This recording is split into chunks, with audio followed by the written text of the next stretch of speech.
My gosh, we're so glad you're here. Welcome to the Oh my Investor goodness, Shop. welcome. Welcome to the Investor Shed, everybody. I'm Nick Beveridge, your host with Jeremy Kitchen. You're back again. I'm back again. Thank you for being back again. God, it was a nightmare when Brett was here. Brett, by the way, you were not the nightmare. Nick just said he shit the bed, not you. I just know Brett might be listening, so I like to say stuff like that. Oh, okay, yeah. If anybody's listening at the beginning, it's Brett. Shout out to Brett Shoemaker. Yeah. Number 6 or 7 loan At guy? least number 3. At least, yeah, depending on who's Yeah. in the room with him, of course. Great guy. Yep. All right. Thanks again, Brett, for being here. Come back some other day. Hey, you want to talk about real estate today? Yeah. We've been talking so much about AI and OpenClaw and all that stuff, and we might get into that a little bit. I know you guys love it. But let's talk about a new topic in real estate, which we never really get into much, but I think people can learn from it. And it is the disadvantages of not being better organized. Yeah. And what we're going to kind of go through today is personal experience by me. And some of it might be opinionated. All of it was my fault. Hey, extreme ownership. That's great. They're going to be a little bit different than what you might think or what you might hear on real estate investing, courses or whatever. Sure. But I'd like to get into some topics like organization, not necessarily for like LLCs. Sure. But just having your finances organized. Important. Taking certain steps when you sell properties to not cost you extra money. Yeah. How to maybe better do your bookkeeping so you're not overpaying. Yeah. Things like that. Does this sound exciting or what? I think it sounds exciting. Like, I love being roped back into a good topic of like, I'm not as organized as I should be. I mean, there are many different ways that I could be more organized than I am right now. I always love hearing this stuff, and I think it's important to know the trials and tribulations. But before we get into that, quick shout out to our sponsor, of course. Oh, of course. Penny Bees, handcrafted soap. Bring out the soap, ladies and gentlemen. Bare Essentials. These are honey-based, palm oil-free. They're essential oil blends, and they use natural colors, natural ingredients everywhere. They smell great. They look great. They feel great. Pennybees.com is going to be your website to order the soap. Now, if you enter the code SHED, S-H-E-D, in the promo code, you get 10% off lifetime purchases of your soap. These things make great gifts. Your spouse will love you. Your kids will love you more. This is not clinically proven, but they are very good soaps. So check them out, please. And believe it or not, we're not getting paid from Penny Bees. We got 3 bars of soap from them, and that's how much love they get from us now. No, I just think it's great. It's a great product. I do rub their soap on my naked body when I'm in the shower, and I enjoy it, and I'm going to keep talking about it. Yeah. So until these bars of soap run out, every time we use a new one, we're just like, next week it's going to be one. We're getting close to being done with the first bar. I'm done with 1.5. We share.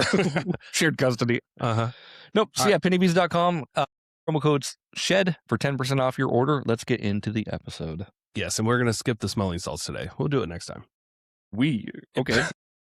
All right. Hey, so when you're flipping houses, or just buying and selling rentals, it's easy to overlook the small things. So here are some mistakes that I've made that I'd like to share. I love it. And you've made a lot of mistakes. Here's an ongoing mistake that I keep making, and I don't know how to stop myself from making this mistake other than just the continued pain that builds up of overpaying for insurance. Okay.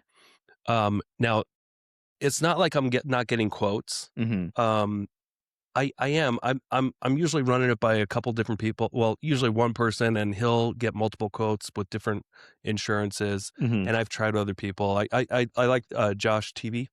Okay. With Guardian Insurance. If you're in North Idaho, he's a great guy for flips. However, the mistake I typically make, even though I have a checklist, when I am done with the project, when I finish the house and when the house sells, when I fix and flip a house, I almost always forget, even though I have a checklist of things to do and it's on the checklist, to email my insurance guy and say, hey, we sold this house. Can you cancel the insurance and refund anything that may not be anything that's not used. Sure. So essentially, a lot of the times when you're buying fix and flip insurance, it's good for like a year, Right. or Yeah. or whatever, and typically it's wrapped in the closing cost, and you might be paying $1,000, $2,000 for a 12-month insurance plan on whatever, depending on the property type and all that stuff. Sure. The mistake I make is, it'll be about a 6-month project, and I'll forget to cancel it. And they can backdate a little bit, but only so much. Sure. You got The to be kind problem of within comes. that little like gray The area. problem comes is when I get that renewal notice a year later, and I'm like, shit. All right. They can't backdate. They can't backdate that much. So I always ask. They can backdate like maybe 3 months or so. But 3 months from a year is like, it's just not. Typically, I'm not getting anything back. Right. So I just burn through. Easily.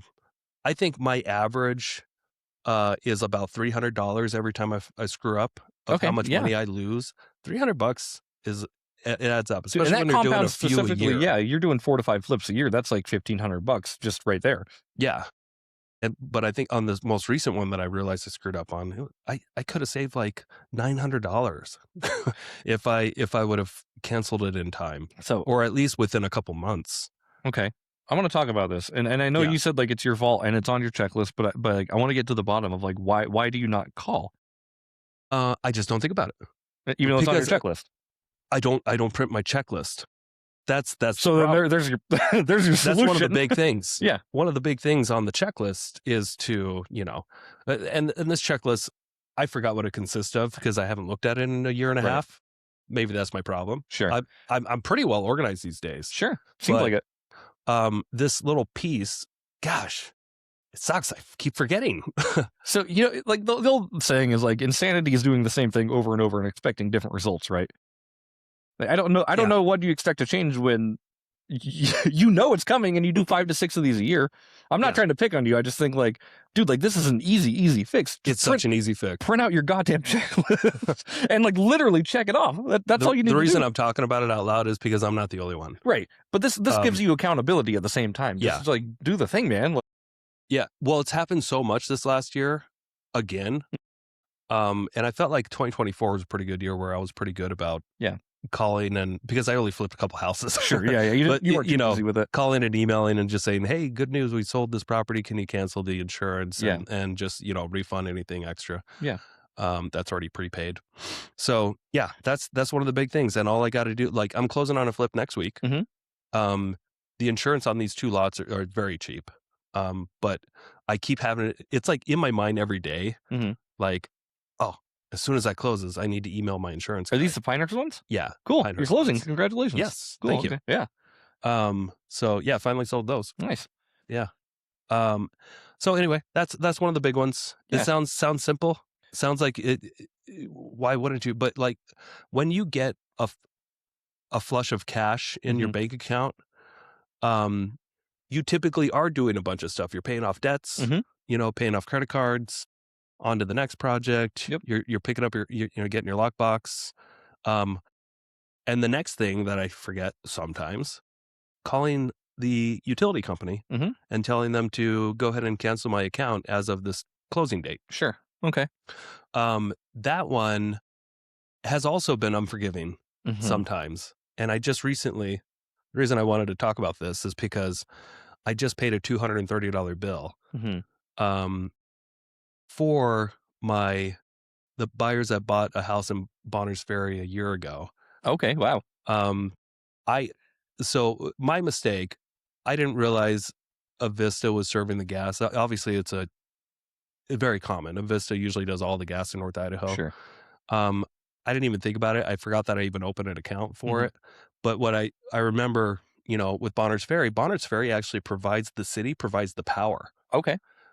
So I thought when I called and canceled all the utilities that I was all good. Totally forgot about a Vista, that there's a gas bill that piles up. And I forgot to, on that, whenever I opened that account, I forgot to just put it on my register of things to keep track of. Yeah. Because I wasn't even getting notified via mail or anything that this account existed. Gotcha. I didn't find out till I got a letter in the mail saying, hey, this is going to go to collections soon if you don't pay this. And this was 6 months later. Okay, yeah. But it was only $230. Mm-hmm. I was like, oh, geez. I call them like, when did the buyer or when did the new owner take over? They're like, just last month. Like, so I've been paying this for the new owner for 5 months. They're like, yeah, we don't know when you closed. Yeah. I'm like, yeah, we closed in this May date or whatever. They're like, well, you didn't tell And they're us. like, yeah, you can call the buyer and see if they'll backdate it. But we can't backdate it for you. Right. And I was just like, damn it. Yeah. So I get a hold of the agent and I'm like, hey, can you have your buyers backdate, just do the right thing and backdate this for when they took ownership of the house? Yeah. Because I have a bill here that just went underneath me. I just didn't notice it until now. I thought I canceled utilities, but apparently I didn't. Yeah. And she said, sure, I'll take care of it. And then it didn't happen. I had to follow up again a month later. I totally forgot about it. I checked in with Vista. No, they didn't take over. And I checked in with her again. I'm like, hey, do you mind? I'm like, this is about to go to collections. Do you mind getting some feedback real quick if they're going to do this or not? And she sent back a message like they were extremely offended and they don't feel like they use that much in gas. And they just think you're an evil person. Like what? I'm paraphrasing. Yeah, of course. $230 for 5 months. Just the fact that I asked them to do the right thing is probably my language. I'm like, can you ask them to do the right thing and go backdate it probably to when they actually took ownership? Yeah. But apparently I offended them, and then, but she didn't necessarily say that they weren't going to do it. They just said that they were very offended. And they'll get back to me the next day. They were fuming. Okay. I forgot about down. it again. Okay, here's the thing. I forgot about it again. I was just going to be like, oh, well, we'll see if they actually do it. Like I'm at the point where I'll just pay the bill. Yeah. It's $230. It's not worth ruining my credit over. Right. It's not yet in collections. I put it to the side. I let all those bills pile up. That most of them are auto pay and everything. I went on vacation last month, totally forgot about it. And then I finally, yesterday, I was going through my stack of, 60 different bills and stuff, just making sure everything's good and updating numbers and all that stuff. Yeah. Most of these bills, again, are on auto pay. Right. You just get the paper statement I just go through and just make sure everything's accurate and, go through and update numbers. Cool. And then, and then this thing is on the very bottom and I'm like, oh, shoot. I'm like, let me call Vista, see if this ever got taken care of. Yeah. And they told me, yeah, we sent that to collections on Monday. Oh, good. This was 2 days late. This was a Wednesday when I called on it. Yeah, yeah. I'm like, oh shit. I'm like, you got to be kidding me. Jeremy, I have not had a late payment on my credit report since 2010. 16 years. So my new credit, I have perfect credit. Like it doesn't show on my credit that I've ever been late on anything. Right. But this went to collections and I was just like, holy shit. Like I'm a guy that pays my bills. Like I have the 800 credit score. And that's one thing I'm like proud of. Like, look, even with the financial mess I went through, at least all my bills always got paid. And I was just so nervous. So I called, she gave me the number of the collection company. They couldn't do anything at that point. I called the collection company and they had no information on it yet. Yeah. So they have to wait till it gets through and process. So I'm going to have to follow up on it again next week. But it's just like, this all spawned from me just not canceling the insurance or the utility. Yeah. All the utilities. Yeah. This thing got a trickle down effect for you. Not just, well, this all stemmed from just, I already have a checklist and this is on the checklist. That you don't look at or I just didn't. I did for a couple properties. I know. It got so bad I had to make a checklist. That's good. I think that's how you optimize. So like, okay, what's not working? But now I forget to print the checklist when I sell a house. So this all stemmed from me just not following my systems and processes that I put in place. Yeah. This all could have been avoided. Now there's a good chance, according to Vista and this collection agency, they're like, it's probably not going to hit your credit right away as long as you just take care of it. Yeah. But you're in jeopardy here. So yeah, you're in jeopardy, buddy. Like, your 800 credit score is going to get completely ruined by it will. It won't get completely ruined. Yeah, I can't take that You risk. might go down to like 780. Well, here's the deal. When I first started selling real estate, if you had any late payments at Mhm. all on anything, Yeah. you wouldn't qualify for a mortgage for a year. Yeah. Um, I'm trying to refinance an RV park right now. I can't screw up my credit at this time. That's just like I just can't do it. Does the Like, business have credit? Does Nick Estates LLC have credit? no, it's an RV park LLC, but it, Okay. it Oh, yeah. relies on it Sure. relies still on me and my credit, and also the RV has to hold up and Yeah. have its own not Yeah. just bank account, but like completely its own good books, 2 years of good tax returns and Yeah. incomes and all that stuff. For sure. But they still look at the broad when they make a commercial like that, loan like that, they still, even though it's mostly weighted on that business, Mhm. they got to look at you as a person, Yep. you operating it, and look at your whole financial situation to see if they're going to do the loan. Yeah. So that's something people don't tell you if they just preach, hey, it's just a business. So go get the business loan, build up your business credit. You still got to Right. be responsible on your end Yeah. too. You still got a personal guarantee. Once Most you of it. get into the real world of like banking and financing and stuff, just because you have a business, they still look at the broader picture. Yeah. And they're going to make choices based off common sense versus, well, this is just a box. Right. Yeah, but I mean, like, I guess like common sense. Yeah, yes, you should take care of it 100%. But like in the grand scheme of things, like if they're looking at your credit score and they're like, he makes $1 million a year and he had $200 go to collections, he's probably okay. Well, it justifies them bumping the interest rate up. Sure. Which that $200 could easily turn into $3,000 a year. Yeah. That you'll pay more in interest every year just because you screwed up on a $200 bill or something like that. So it's there are serious financial consequences for being irresponsible. Sure. That have long-term bad side effects.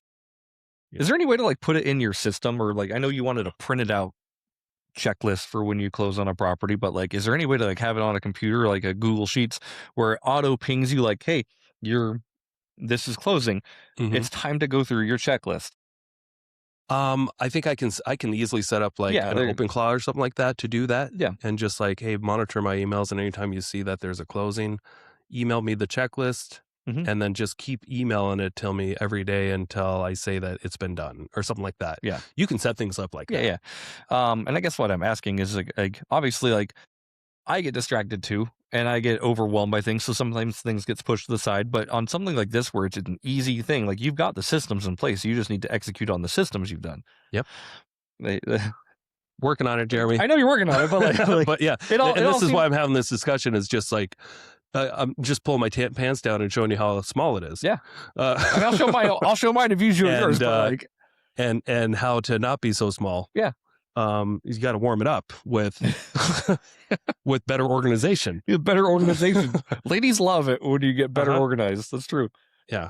No, that's a good idea. And like I said, like if this is something as simple, obviously every checklist is going to be different. So like having a base checklist of like cancel your insurance, cancel this, but like on these special ones where like, hey, don't forget to cancel the Avista that you set up, which is separate from the city utilities. Yeah. Yeah. Like having like an extra notes. Yep. Extra place to put all your extra things in. Yeah. And the problem there was like the setup too, because I thought I did it at that time. I thought I took care of the utilities, but I missed one. Right. Yeah. So that was bad setup on my part. Cool. And then maybe it just comes down to like follow through with other things too. Like obviously once you close, if there's anything you miss, double check and call these utility companies yourself. Hey, just close on this property, just making sure we're good. I got no extra weird things on this one. Yep. Great. Cool. Now this is a hot take. This is my opinion. This is my experience. Hey, quick commercial break here. Thank you so much for listening to this podcast. I really do appreciate it. If you want to give back, let me help you buy a house, or I can help you sell a house. It's the only way I make money when I'm not investing in real estate. I don't make money on this podcast or the events I do, but I do make money only when I help people buy and sell houses. So if you're looking for your next investment and you're here in North Idaho, I want to help you personally. If you are not in North Idaho, I can still help you out. I have a vast network of referral partners all across the country, and I can find the right real estate investor savvy agent for you so you don't have to. It doesn't cost you a thing. Thank you for your support. Back to the show. A lot of people are not going to agree with this. Okay. Here's one of the biggest mistakes I ever made. I hired a bookkeeper. Okay. In an age where I'm I'm an entrepreneur. Mm-hmm. I move money around. I need my biggest asset is knowing where my money is Mm-hmm.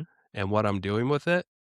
Um, and I thought I can outsource that to somebody to just handle all the money Sure. issues that didn't know what to anticipate with my brain and what happens. And I didn't realize just how easy some of these tools are. They're confusing at first. Mm-hmm. QuickBooks Online can be very confusing and intimidating Yep. for anyone who hasn't used it. You got to just take a few hours to figure it out. Mm-hmm. Because once you do, in my opinion, probably a lot of people won't agree with this, but in my opinion, a bookkeeper gets in the way Sure. of you because what the bookkeeper wants is for you to give them all the stuff, Mm-hmm. and then they take all that stuff and they put it in QuickBooks. Sure. It takes longer, in my experience, for you to get all this stuff to the human, Mm-hmm. um, instead of you to just give it to QuickBooks, Sure. because it is so easy these days to get what you need into QuickBooks. You just sync your accounts. Mm-hmm. It gives you an email that you can just, with your phone, if you have receipts and stuff, I can just, I just take picture of like 7 receipts, Mm-hmm. and this is all for this project. After I go into my iPhone and I look at my photos and I select all 7 and I hit the email button Mm-hmm. and I email it to my very top pick is my QuickBooks email. Mm-hmm. And that email gets sent to my QuickBooks account, and all those receipts are just there magically waiting, and they know the amounts for me to categorize transactions later. Sure. And then it will also put that receipt in there too. Nice. Just for, and then once a week, I try to do this once a week instead of once a month Yeah. or whatever. It sucks when you get behind on it. Like I got Yeah. behind on mine. I'm almost caught up, but like when But you get once a behind, week, it hurts. I click in the bank transactions Mhm. tab in QuickBooks, and I go through each credit card and each bank account, and I just grab each one. And now with AI, it's remembering what you did the month before and the month before that. So it's getting easier at kind of like predicting what you're going to pick. Yeah. And it autofills a lot of this. Yeah. You just have to hit confirm. But the amount of money I wasted by this not being done correctly, Mhm. or being confused or having, run through me and then 2 other humans until it gets categorized, Yeah. was a complete disaster Sure. and a complete mess. Because in my business, the way I run it, you just need to be in control of the money and know and categorize the money properly. Right. Because if it's not, there are serious consequences for you not having your books straight. Yeah. And sometimes the biggest culprit is you just relying on somebody else to read your brain. Sure. and sometimes they don't do a good job of reading your mind and following up on it. If they really can't read their mind, they might just do whatever is more convenient at that time, or categorize it incorrectly because you didn't write down something or didn't relay the message. Yeah. Or just put it in a completely separate folder to check on later, and then you find out about it months later. Sure. And you're like, oh wow, there's almost 200 grand of expenses here that were never categorized. I've already paid out all these partners on all these projects. Yeah. No wonder I'm broke. Yeah. I paid them more than I should have. Sure. Because all these expenses never got categorized. Mhm. I thought these books were done. She said they were done. But there's all these expenses that were never categorized, which those books were not actually done. So Sure. you end up paying for it. Right. So my experience is get a little savvy with QuickBooks. It doesn't take much savviness. Mhm. Categorize your own transaction. Especially if you have partners, look it over a couple of times. Make sure that every dollar that was spent through credit cards is updated and categorized correctly. Mhm. It would have saved me an insane amount of money. It's almost disturbing talking about it. Yeah. So yeah, any questions? Yeah, a lot of questions. Honestly. Yeah. Yeah, where to start? Yeah. And like I know, Nick, this is your own personal experience, of course. Yeah. So like you saying like you don't need a bookkeeper is, I think, very much opinion, and that's okay. Here's my hot take and my theory on that. You don't need it because usually your bookkeeper is using QuickBooks or something. Sure. QuickBooks is a bookkeeper. Sure. QuickBooks is the bookkeeper. Sure. So by adding a human in the mix, you're more likely to confuse things and make inaccuracies Sure. than if you were just to go, the information, you just relay it directly to QuickBooks because that is the bookkeeper. Sure. Again, like I'm playing devil's advocate here. I don't Yes. care if you do or don't use a bookkeeper, but I think everyone's businesses is not shaped like yours. You know what I mean? Like some True. people, like they don't have time. Like I don't have, like, I want to hire a bookkeeper because QuickBooks is overwhelming for me. You know what I mean? And then when I'm overwhelmed, nothing gets done anyway. So like if I could have somebody to talk to, just be like, hey, this goes here, this goes here, this goes here. I don't know how to do that, but can you make that happen? Yep. That sounds great to me. Yeah. But again, like this is like everyone's got their own completely separate businesses, how they run things. I know when you had a bookkeeper, you had multiple flips going on at once. Yeah. That was was very That complicated. was when we called you over leveraged Nick Beveridge. And again, I'm not saying anything bad about the bookkeeper or you, but I think it was a perfect pairing and a perfect storm where it didn't make sense. Yeah. And again, I'm blaming myself here, not the bookkeeper. Yeah. I'm just saying for me and my setup and investing in real estate the way I do, it was a horrible mistake. Right. It was a horrible mistake to just rely on somebody to fix all your financial problems. Yeah. That didn't have the complete story. Sure. and didn't sometimes bother to get the complete story when they said it was done. Right. And I think your complete stories, go ahead, sorry. And here's where it really hurt too. We had multiple LLCs, and they were going to handle, communicating with my CPA for taxes, and they didn't get any of the information in time, before March 15th to, hey, here are these new LLCs, can you get these business extension files done? Yeah. That you'll need since the taxes aren't going to be done in time. Right. But with LLCs, you need those business, you need to file for extensions a month before your personal stuff. Yep. March 15th versus April 15th. April 15th is when taxes are due. March 15th is when the business corporations have to either file or ask for ask for more time. Yeah. Also, always ask for more time, by the way. Like that is a very good strategy. Yep. So there were about 10 or 12 in 2021 of my businesses that never asked for an extension. Sure. Which resulted in over 25 grand in fees from the IRS. And the bookkeeper didn't care. My CPA didn't care. It was just on me. Yeah. And I've been fighting those I got a few of them released. I've been fighting them for 5 years. Yeah. And then it happened again in 2022. Just wasn't filed in time on a few different LLCs. Yeah. Fighting those, got some released. The IRS is nice to me on some of them, strict on others. I don't know why. Yeah. It just, I guess it depends on who's processing it on that day. Yeah. I just keep sending the same message. Like, here's proof that it went out. I've got proof with from these CPAs that give me postage proof that, hey, they did send out. We're trying to get the fees released. Okay. Some of them have, but I think sometimes we were just asking for actually, I don't think we were completely being fraudulent on some of them. I think we were just like, hey, here's email back and forth of me sending this to my CPA. It never got relayed. Could you just forgive us here? Yeah. And I think that actually worked a couple of times, but not on all of them. And don't expect it to work on all of them. It's been a complete, it sucks when you get, every month, bills from the IRS that say, hey, you still owe this, or, hey, we're looking into that. Yeah. Well, it's always a little bit of anxiety opening this because it's only like 1 in 8 is when it's like, good news, we're going to forgive you on this one. Those are the thinner envelopes. Most of the time, thicker ones are like, most of the time it's, hey, we need 60 days to review this again. And then sometimes it's just, hey, we're putting a lien on this. Yeah. Hey, we're going to put a lien on you on this one. Due, man. This went to collections, and you're just like, gosh, come on.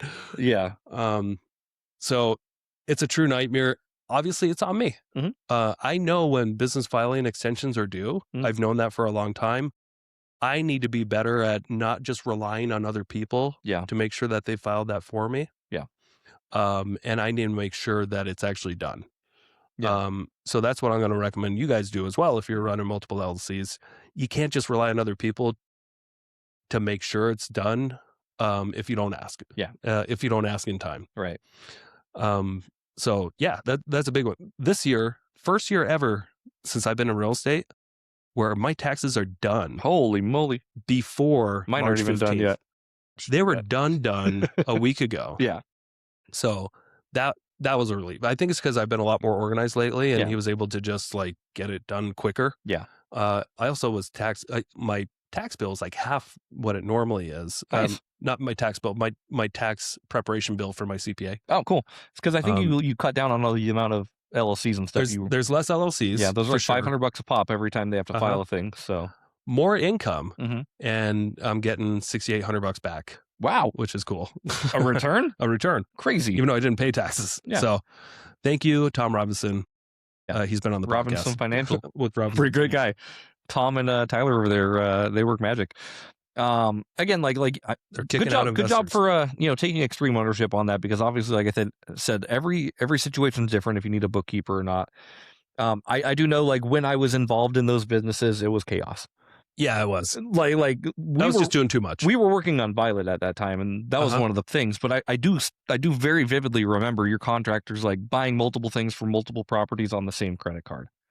Yeah, on the same credit card. Right, and but they were instructed to use, but do different transactions. I don't think they did. That is very possible. Yeah, right. Because you're just relying on other people to do. I remember that happening a couple times. I'm like, that feels like it'd be hard to track. And like, that was literally my thought. Like, how the fuck are you going to track that? How do you know which trusses go to what and which nails go to what? Yeah. Anyway, like, those are all small things, but like, that's probably how stuff gets thrown into this. We don't know what this is category. So any contractor or project manager that's ever worked with me in the past, they know that I've been very adamant about, like, hey, each project has their own partners. Yeah. Do you know who your contractors are? Well, the ones I didn't trust, I never gave a credit card. Sure. I'm like, no offense to Sean, we love your brother, but he's not good with books. I never gave Sean credit card. Okay, I don't know who gets it. My Lowe's account, sure. but they are those. Every time you do a purchase, you just give them a PO number for that proper address. Got it. But then what's stopping you from like buying multiple things on one PO? What's stopping me? Yeah, like if he was buying things for this house and then just putting them on one PO. Sean doesn't do that. Okay. Yeah. Okay. Have you seen him do that? I have not seen him do that, but I remember very vividly, like, oh, y'all put these on like one credit card, and it was one transaction, and it was like they were buying different things for different properties. Okay. Was it labeled what was for what? No. Who did that? I don't remember. I have no idea. Okay. But just, it felt like it was a very easy thing for somebody who was maybe in the construction game to be like, oh, I don't know what this goes to. We've been instructed to buy all these things. Let's just put them on one receipt so we don't have to sit in line for a long time. Okay. Yeah, because at that time I only had 2 people that had credit cards. Okay. Well, you had your... and then there was a Lowe's account. Sure. And I could be wrong. I remember thinking like, this looks like it could get complicated very quickly. I don't know the back end of that, so whatever that looks like. Yeah. And that was the whole point of, we had those meetings constantly, and they were always supposed to give me the receipts so that these could be categorized correctly. Right. But then why weren't they categorized correctly? Because I'm a bookkeeper. Right. But then if your contractors are writing on the receipt saying like Violet or Sheldon, whatever sheet, whatever receipt, and then that gets categorized, and you look at the receipt, that should tell you exactly where that goes, but that didn't happen. Well, okay. No. So here are some of the issues. Mm-hmm. We always got the receipts, and we can always see transactions online. Sure. So we always had to match them up. Sure. The problem also with the bookkeeper, which I didn't find out for months later, was if she didn't know what it was for, instead of calling and asking me, they would put it in a separate folder in QuickBooks. Yeah. Or a project called uncategorized expenses. Got it. Which I guess they were going to get to later or something. Sure. But it added up to somewhere between 100,000 and 200,000. I can't remember because it's been a couple of years, but I remember it was an outstanding amount. Yeah. And almost all of these transactions were already closed out. Meaning that the house had been already built and sold. Yep. Or the fix and flip had already been done and paid out and partners paid out. Yeah. So the only blood would be bleeding from me Sure. because all those if they were categorized where they should have been, then the profit would have been lower Yep. on each transaction. Yeah. Or sorry, each project. And that way, and then partners would have a little lower split. Sure. But you could still take the write-off for them. It's not the same, but like you could still. It was a tremendous problem. Sure. Okay. Because it already happened. Right. Everyone got paid out, and then I found out I paid everybody too much. Sure. Like by a staggering amount. Got it. And it was scattered over like 20 different properties. Right. But let's say it was $150,000. Right. Something like that of expenses that were never categorized that I just ate. Sure. So I just gave everybody a bigger split, and that's why I couldn't figure out, why do I never have money? Sure. It's because I just wasn't organized enough. Yeah. Or I didn't take charge. I gave myself too much to do, or I didn't have time to do the books. Right. I could have made time. Sure. But I thought I can just offload that too. Yeah. I was thinking like, you could just hire everybody to do stuff. And as long as the project's profitable, everything should be fine. Yeah. Right. Hey, it sounds good in theory. Sounds good in theory. In practice, it's just tough. Yeah.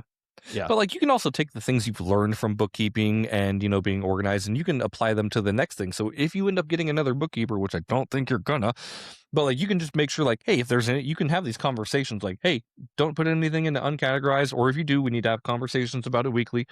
You know what I mean? Like, yeah, like these conversations need to happen. And you've learned what you don't want in a bookkeeper. So I think in theory, you've also learned what you could enjoy in a bookkeeper. Yeah. I've also simplified the process a little bit more to where like, so if I have a couple different flips going on, like one in Kellogg right now, one in Post Falls, each of those contractors are just working on those projects. Yeah, that's good. They're not going from one to the other like before, where I had a project managers all over the place and they got a card and they're just trying to keep everything separate. So for instance, like Joey, he's got my Robinhood card. And now I know, from a certain date to whenever this project's closed, all those Robinhood transactions, I can easily just click the material button, which project it goes for, it's done. Yeah. Essentially. Right. And then the same one, I've got an STCU card that I gave to Paige to finish my Kellogg house with. Nice. And all I have to do is go to that. I get all the receipts from her. I just scan them into QuickBooks real quick, or I don't even have to scan them in. I just email them. Yeah, it's great. And then I could just like highlight all that, in QuickBooks, all the transactions, click materials, done. Nice. I mean, obviously I'll scan it over real quick, make sure she wasn't going to Bardenay's or whatever. right. But it's that easy. Yeah. I got an RV park. They have a debit card for any time they need to go get random supplies. Every time they come, I see them once a month. They give me a bag of money. They give me my quarters, and they give me an envelope that has receipts in it. Nice. And then I can see the transactions that they made that match up with the receipts, but I don't have to look that hard. I just click all. Yeah. And then that debit card, all of it is just simply supplies for the RV park. You're going to refinance your RV park? Yeah. Okay, cool. Yeah, I'm refinancing it right now. I put in my application finally with Numerica. Cool. Sorry to divert you. I forgot about that, and that's pretty interesting too. Are you on a hard money loan with that right now, or no? Yeah. Okay. Yeah. So we have, but I went. So now that I have separate projects with separate people. They have separate cards. It's so much easier to do the books. Yeah. Do you think that would have been beneficial while you had a bookkeeper, though? Like that process that you have right now, do you think it would have made it easier for your bookkeeper to do her job and then not create that animosity between you two? Sure. And I don't think there was much animosity until after I said I couldn't afford you anymore. Right. And then I realized just how bad things were after the fact. Sure. Like, holy crap, this was not worth it. Sure. I was spending like almost, $2,000 a month at first. And then when I had way less projects, it went down to like $1,300 a month. But I just don't see the value in when you could just go to QuickBooks and just quickly categorize the stuff, because you still have to relay the information to a human. Sure. Why not just go in and quickly just do it and it's done? Yeah. Now I still have someone doing my taxes. Right. And bringing everything together. Yeah. But I just don't see the value in hiring a bookkeeper, because I just feel like it's more of a hassle to not only keep up on one person to make sure they're doing things correctly, but then also kind of verify with QuickBooks to make sure, does that also kind of align with my common sense algorithm of what about we spent on this? Sure. It's just, I just don't need to trust anybody anymore. Sure. I could just trust myself that I don't have to, there's no trust anymore. It's just, I just do it. Yeah. And it's backed up by two different, the receipts and the transactions on the bank accounts and the credit cards that are all synced up. Yeah. It's just so much easier to just be in control of it. Yeah. Is it extra work? Yeah, but I think it's super important. It's just my opinion. My hot take is that being in control of your finances as a business owner is something that you just shouldn't let go of that control that easily. Right. Unless you're on some other level where you, right. Like but if it's a small business, I think you should be on top of it and just learn how to do it. And it'll become quicker and quicker as you figure it out. Yeah. And then when you figure it out and you're using QuickBooks, they call it QuickBooks for a reason, because it's quick. Sure. It would be harder to hire somebody at this point to have them step in between me and QuickBooks, because they're just going to use QuickBooks anyway. Sure. Because that's you're going to give them access to your QuickBooks. Because QuickBooks is like the product. That's what everybody uses. Yeah. It's just easy for everybody. Yeah. So it just wouldn't make any sense now that I know how it works and how easy it is. I don't think I would ever hire somebody to take over that role, because it would just be, why would I make it more complex? Yeah. You know what I mean? Yeah. Not sure if you follow. Most of it's AI anyway. Right. It's very, it auto categorizes it and you just kind of confirm things. Yeah. Not sure if you follow Jace Perry on Facebook. I know you guys had a weird thing, but he just fired his bookkeeper, and it's all AI now. So he has AI ping him every time a receipt comes into his email, and then it just gets categorized based off what he says. And it's like, that's easy. It's easy. Yeah. Yeah. That's a different way to approach it. QuickBooks is it just seems to be getting better and easier to use. What's the industry standard on this stuff? And it's the industry standard. Yeah. Like I've tried nothing against bookkeepers. I'm just saying for my experience. For your experience, correct. My experience, I just don't see the value. Yeah. That's it. And I think a lot of people can, a lot of people can't. Like it's something like, I do my own books, but do I see value in like not having to like mess with that system as much as I mess with it? Because I get lost. Sure. And I'm like, what kind of expenses? Is this photo video? Is this like, and just trying to figure out like what exactly everything is and how it actually makes sense. Yeah. It's a lot for somebody who doesn't know. That's true. And you make a valid point. There's a lot of people that just don't like working with numbers. Right. And they don't like doing it at all. Right. It's like, and it might be appropriate for those type of people. I'm weird. I've always kind of liked math. I've always been fine with numbers. Yeah. But I think if you're in real estate investing, most people default to that personality anyway. Sure. I just don't think, since the show is more about like real estate investing. Yeah. I think most people would agree with me that it's just easier to manage your own finances, to a point, than to have somebody else step in and do it for you. Sure. Unless you're someone like Sean, or a contractor out there that's just like super kind of, bad with money, but great with working and taking action. And if they have someone that they can trust, that can just like, hey, just give me the receipts, and I'll tell you which cards to use, and I'll manage everything on the back end. Yeah.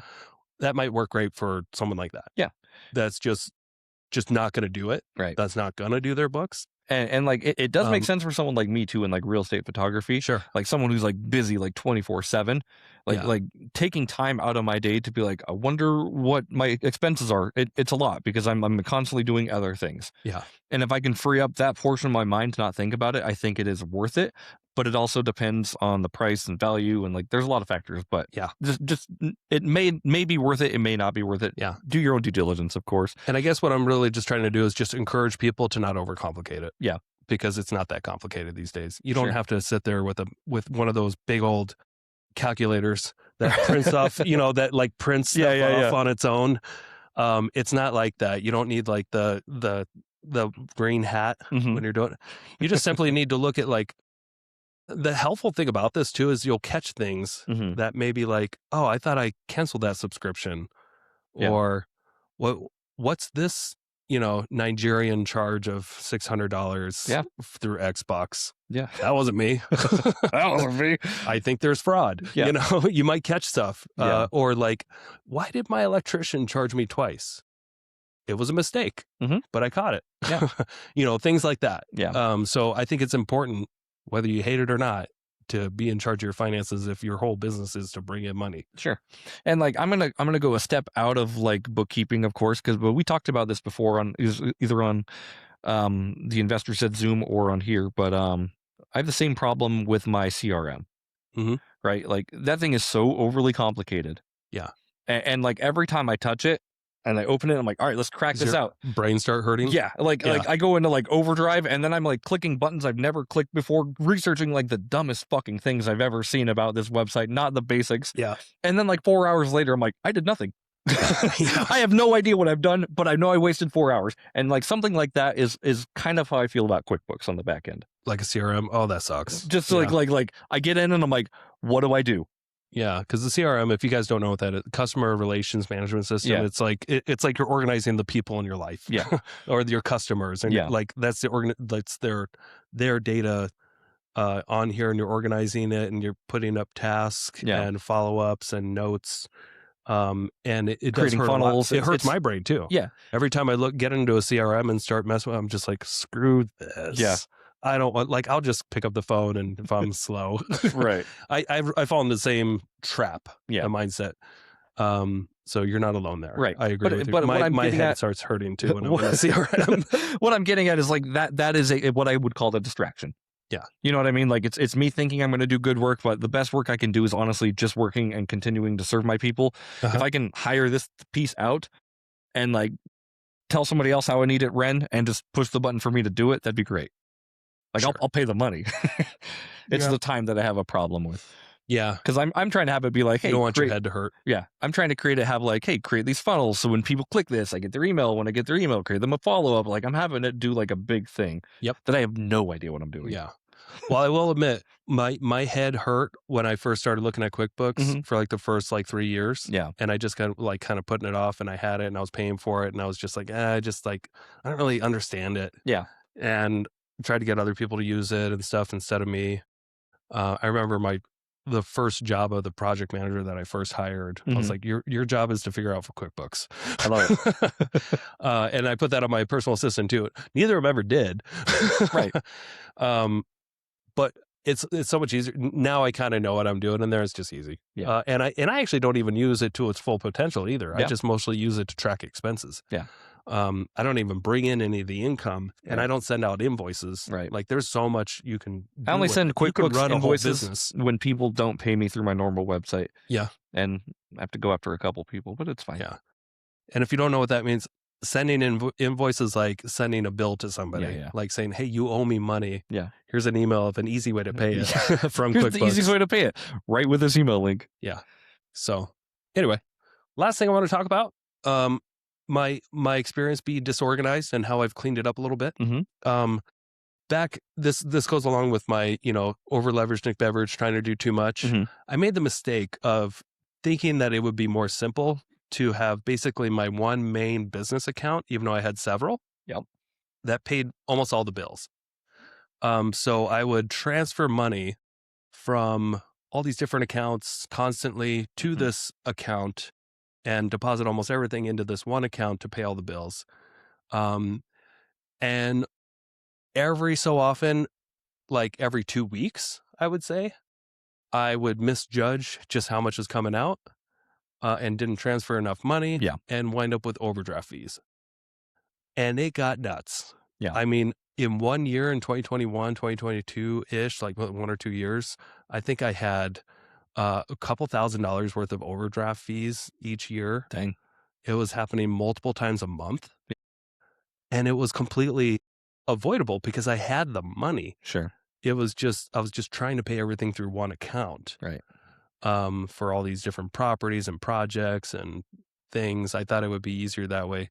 In 2024 is when I started getting just kind of reset my whole business and got way more organized and and I also started separating my assets too, like smart. My the rentals that I had. I wanted to make sure that they were in their own LLCs, or they were grouped into LLCs if there was like less than $250,000 of equity. Right.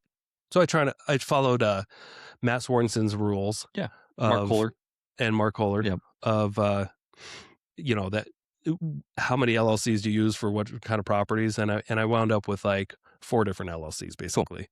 Cool. Sorry, 5. 5. And those properties, and then I worked with my property manager to like, hey, here are new bank accounts for these properties. When you get money in, make sure they go to the correct bank accounts because they're separate owners. Yeah. Even though it's all me. Sure. But it's, so now I have my trust, and my trust owns a Wyoming LLC. Yep. And that Wyoming LLC owns my Idaho LLCs, and my Idaho LLCs all have their own bank accounts. Yeah. So does my Wyoming one. Yeah. But so each owner of rental properties has their income from rents going into that account. And this is the key. All the expenses are coming out of that same account too. Yes. I think that's very important.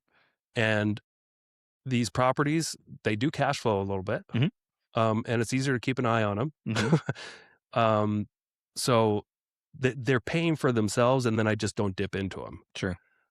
So I'm happy to report it's been a couple years, and I think I've had 2 accidental overdraft fees. Cool. So like $60 versus like $4,000. That's pretty good. Just by separating everything out. Right. And so, and everything's almost on, it's like on auto deposit and auto pay. Yeah. So I do very little bill paying. Like I just monitor it, and I just like categorize it in QuickBooks. But everything's kind of holding its own weight. And it's just been easier to make sure that each business, each project has its own bank account. Yeah. And then when there's a problem with one, then it's easier to identify, let's fix that problem, or let's sell that house because it's just not profitable. It's not holding its own weight. Sure. When I had like 15 different rentals, it was hard to kind of tell which ones were worth keeping and which ones weren't, because all the money was coming in one bank account and going out the same one. Yep. Now, I'm in love with a couple properties that I have, 3 of them. There's 3 properties that really hold their own weight and all pay for themselves. Yeah. And have their own bank accounts. And very rarely do I have to, like, if I need money, I could just borrow from them. Sure. So it's just a different way of doing business, but separating your assets is one way, but you got to complete it by separating your assets and having their own bank accounts where their own bills are being paid. They've got to be like completely separated. They're all treated completely separately. I love that. I think that's really good. Yeah.